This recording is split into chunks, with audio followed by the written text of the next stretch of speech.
दोस्तों, एक कहावत है, डोंट जज a book by its cover.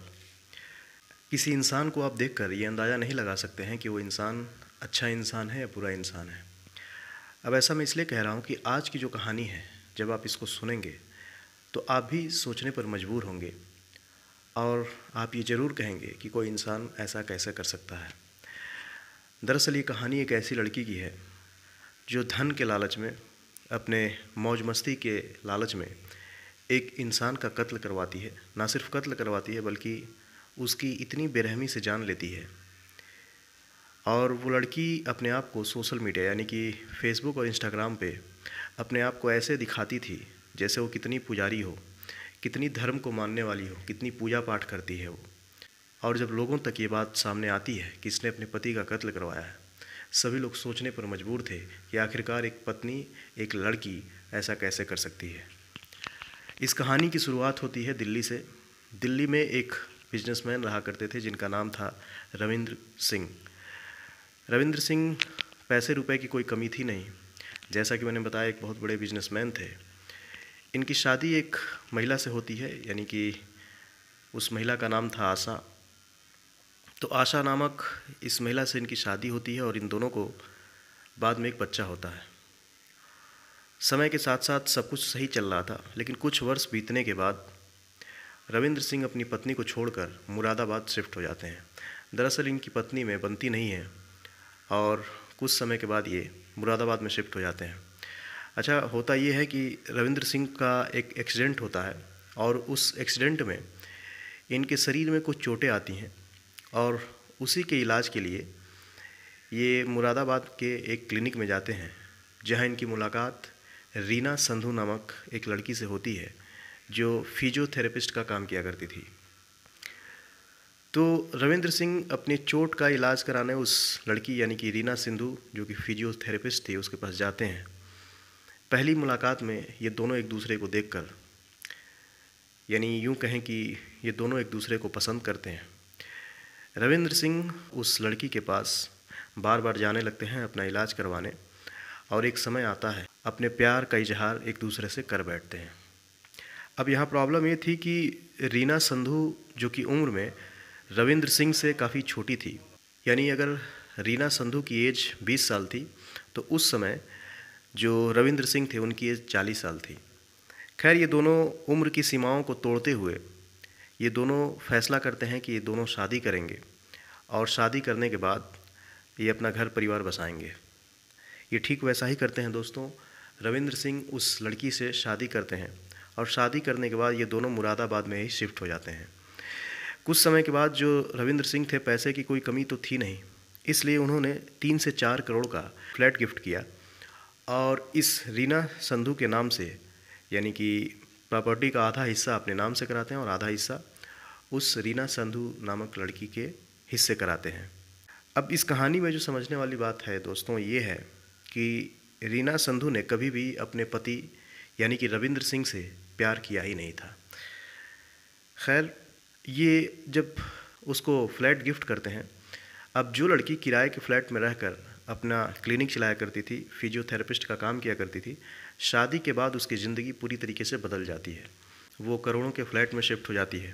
जो सुख सुविधाएं, जो लग्जरी वो सपने में देखा करती थी, असल में शादी के बाद वो सारी ऐशो आराम, सारी सुख सुविधाएं अब उसको मिलने लगी थी अपने पति के ज़रिए। और वो अपने पति से कहती भी है कि रविंद्र, तुमने मुझे वो सारी खुशियाँ दे दी जिसकी मैं सपने में भी कल्पना नहीं कर सकती थी। खैर, धीरे धीरे समय बीतता है और रविंद्र सिंह को उनके बिजनेस में बहुत बड़ा घाटा होता है और उनका एक तरीके से बिजनेस में बहुत ज़्यादा हिस्सा पैसे का नुकसान होता है और उनके ऊपर लाखों का कर्जा आ जाता है। जो लेनदार थे वो बार बार उनको हड़काया करते थे, उनसे पैसे मांगा करते थे। इधर लोन भी उनके ऊपर काफ़ी हो चुका था।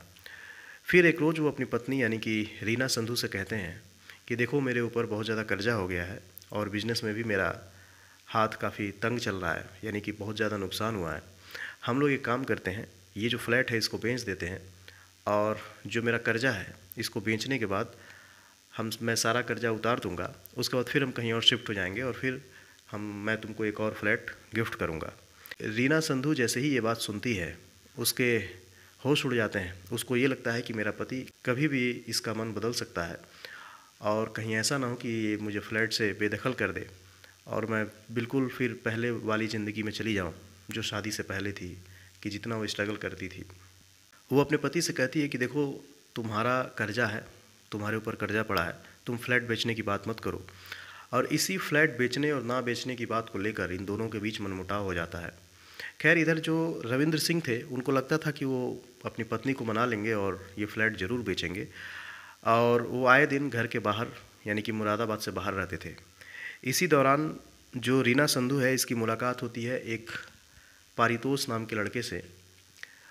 पारितोष चूँकि क्लिनिक में अपना इलाज कराने आया था और इसी इलाज कराने के दौरान ये रीना संधू से मिलता है और रीना संधू इसको देखकर, चूँकि इन दोनों के उम्र में फासला था नहीं, जैसा कि मैंने बताया, चूँकि जो रीना थी इसकी उम्र 36 साल और जो पारितोष था ये 38 साल का था। और जैसा मैंने कहानी की शुरुआत में बताया, जो इसके पति थे यानी कि जो रविंद्र सिंह थे, उनमें और रीना की उम्र में लगभग 20 साल का अंतर था। यानी अगर रीना 36 साल की थी तो जो रविंद्र सिंह थे वो 56 साल के थे, यानी कि इन दोनों के उम्र में 20 साल का अंतर था। तो खैर, रीना की मुलाकात पारितोष से होती है। पारितोष और जो रीना है, 2 से 3 साल का फ़र्क था। और इसी क्लिनिक में अपना इलाज कराने के दौरान जब पारितोष रीना से मिलता है, दोनों को प्यार हो जाता है, यानी कि रीना को दोबारा प्यार हो चुका था और वो मनी मनी ये ठानती है कि वो बूढ़े पति से ऊब चुकी है और वैसे भी उसने शादी रविंद्र सिंह से उससे प्यार नहीं किया था, बल्कि उसके धन दौलत और उसके ऐशो आराम की ज़िंदगी को देखकर उसने उससे शादी किया था। दरअसल जब रविंद्र सिंह पहली बार अपना इलाज कराने आते हैं तो उनकी लग्जरी लाइफ को देखकर जो रीना संधू थी वो उस पर काफ़ी अट्रैक्ट हो जाती है। और कहीं न कहीं जब रविंद्र सिंह बार बार उससे मिलने आते थे अपनी नई नई गाड़ियों से, फिर उसको अपने घर पर भी उन्होंने बुलाया ताकि वो फिजियोथेरेपिस्ट जो किया करती थी उसका जो सेशन दिया करती थी। तो रविंद्र सिंह ने रीना संधू को अपने घर पर भी बुलाया, जहाँ पर रीना संधू ने उसका यानी कि रविंद्र सिंह का उसके घर जाकर उसका इलाज किया। और वहीं पर वो रविंद्र सिंह के घर, उनके फ्लैट, उनके गाड़ी, उनकी जो लग्जरी भरी लाइफ थी उसको जब देखती है तो मन ही मन प्लान करती है, चाहे वो भले ही उससे उम्र में बड़ा क्यों ना हो, वो उससे शादी करेगी और अपने जाल में फंसाएगी। ठीक ऐसा ही होता है दोस्तों। लेकिन कुछ साल बाद जब रविंद्र सिंह के बिज़नेस में घाटा होता है और जब वो फ्लैट बेचने की बात करते हैं तो फिर ये अपने आशिक यानी कि पारितोष, जैसा कि मैंने बताया, ये क्लिनिक में अपना इलाज कराने आता है और इसी दौरान इन दोनों को प्यार होता है। फिर जो रीना संधू है वो प्लान करती है कि अब वो अपने पति यानी कि रविंद्र सिंह की हत्या कराएगी और इस पारितोष के साथ अपने ज़िंदगी की नई शुरुआत करेगी। ये सारी बात अपने नए आशिक यानी कि पारितोष को बताती है। पारितोष उससे पूछता है कि तुम्हारा पति हमेशा बाहर ही रहता है, हम दोनों मिल ही रहे हैं, तो फिर दिक्कत क्या है, उसको मारने की ज़रूरत क्या है। तो रीना संधू कहती है कि नहीं, जब तक वो ज़िंदा रहेगा वो फ्लैट भी बेच सकता है और मैं तुम्हारी नहीं हो पाऊँगी, इसलिए इसका मरना ज़रूरी है। फिर वो पारितोष को 10 लाख रुपए का लालच भी देती है कि अगर तुम इसकी हत्या करोगे, हत्या में मेरा साथ दोगे, तो मैं तुम्हें 10 लाख रुपए दूंगी और इस फ्लैट के यानी कि जब ये मर जाएगा तो इस फ्लैट के मालिक तुम भी होगे, मैं भी होंगे और हम दोनों अपनी ज़िंदगी की नई शुरुआत करेंगे और आने वाली ज़िंदगी में हम दोनों का जो फ्यूचर है वो काफ़ी ब्राइट होगा। पारितोष भी लालच में आ जाता है दोस्तों और ये लड़की जो है यानी कि रीना संधू पहले तो रविंद्र सिंह को फ़ोन करती है और फ़ोन करके कहती है कि मेरा एक दोस्त है, आपको बिजनेस में घाटा हुआ है, वो आपको मदद करना चाहता है, आप एक बार पारितोष से मिलो।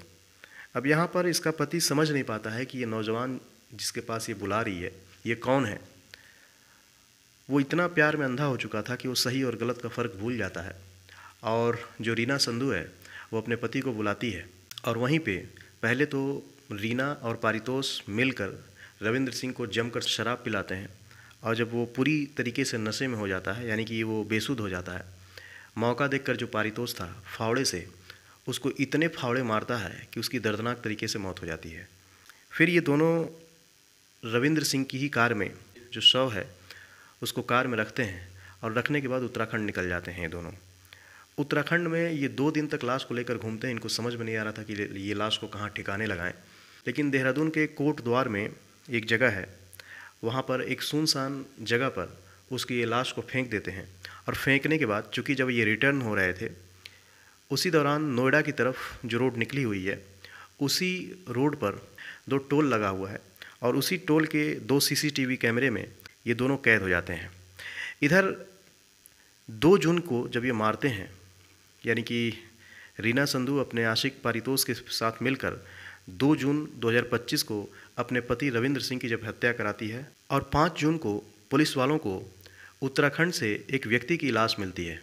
ये लाश काफ़ी सड़ी गली अवस्था में थी, लेकिन चूंकि 31 मई से रविंद्र सिंह की रिपोर्ट उनके भाई ने लिखवाई थी उनकी गुमशुदगी की, तो जब 5 जून 2025 को पुलिस वालों को एक लावारिस लाश मिलती है, तो पुलिस वाले रविंद्र सिंह के भाई ने जो अपने भाई की गुमशुदगी की रिपोर्ट लिखवाई थी, उन दोनों कड़ियों को जोड़ती है। फिर रविंद्र सिंह के भाई को बुलाया जाता है और उनसे इस लाश की शिनाख्त करने के लिए कहा जाता है। जैसे ही रविंद्र सिंह के भाई लाश को देखते हैं, वो पहचानते हैं और कहते हैं कि जी हाँ, ये उनके भाई की लाश है। अब यहाँ से फ़ौरन सीसीटीवी कैमरे की मदद से जब पुलिस वाले उस गाड़ी को देखते हैं तो पता चलता है कि ये गाड़ी भी रविंद्र सिंह की है। तो पुलिस वालों को तभी ये बात खटकती है कि लाश जो है रविंद्र सिंह की सुनसान जगह पर पाई गई है, तो ये गाड़ी कौन चला रहा है। और सीसीटीवी कैमरे की मदद से जब ये पुलिस वाले खुलासा करते हैं तो पता चलता है कि ये कोई और नहीं बल्कि उसकी पत्नी रीना संधू है और उसके बगल में जो बैठा हुआ व्यक्ति है वो कोई और नहीं बल्कि रीना संधू का आशिक यानी कि पारितोष है। खैर, पुलिस जैसे ही इससे सख्ती से पूछताछ करती है, पहले तो ये गोल मोल घुमाने की कोशिश करती है, फिर बाद में दोनों अपना गुनाह यानी कि रीना संधू और पारितोष अपना गुनाह कबूल करते हैं और ये एक्सेप्ट करते हैं कि उन्होंने ही रविंद्र सिंह की हत्या की है। खैर, पुलिस ने इन दोनों को गिरफ्तार कर लिया है और जैसा कि मैंने कहानी की शुरुआत में कहा कि किसी भी इंसान को देखकर ये अंदाज़ा लगाना बहुत ही मुश्किल होता है कि वो इंसान अच्छा इंसान है कि बुरा इंसान है। इसीलिए कहा गया है दोस्तों कि कभी भी किसी को देखकर हम ये अंदाज़ा नहीं लगा सकते हैं कोई इंसान सामने वाला अच्छा इंसान है या बुरा इंसान है।